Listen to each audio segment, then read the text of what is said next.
So this is part 3 of what went into telling our children that their parent was experiencing gender dysphoria. The first part, we talked a little bit about the prep work we did and our concerns leading up to telling our 2 teenage boys. Part 2 was about the night we actually told them and how we did that. And now we'd like to talk a little bit about how they responded. So our eldest son was in high school at the time. And actually has a lot of friends in the LGBTQ community. Right, and he also recently, the year before, let us know that he was bisexual. So we felt pretty comfortable going through the process with him. And as we expected, he took the news in stride. He thanked Brooke for sharing the news. Yeah. Of course, told her he loved her. Yeah, he had this cute little smile on his face, which made me feel like he just had a bit of better connection with me and was really happy that I told him.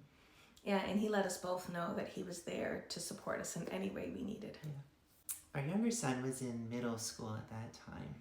Which, as everyone knows, middle school is a tough time, and you don't really want anything in your life to make you different than all your other peers. And he's always been somebody who's doesn't really express his emotions very much. He's kind of quiet, and that night was no different than any other.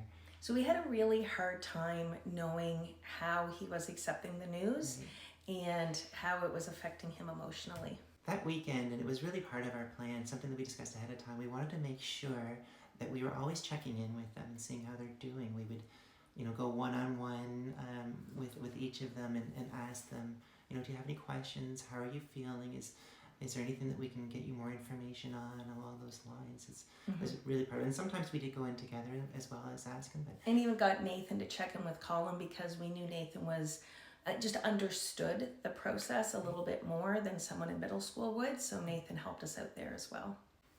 One of the things that came up, and I can't remember which of our kids actually mentioned it or said it, and it's always stuck with me. And this was even after we explained that I was going to be the same person. The comment came out that they were just not going to have a dad anymore, and that really hit me hard.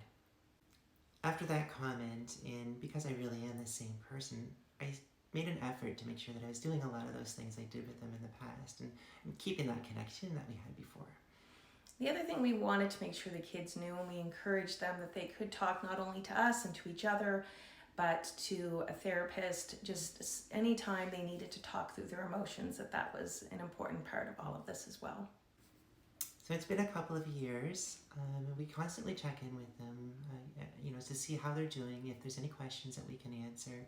But we really believe that the open communication really early on in the process is important.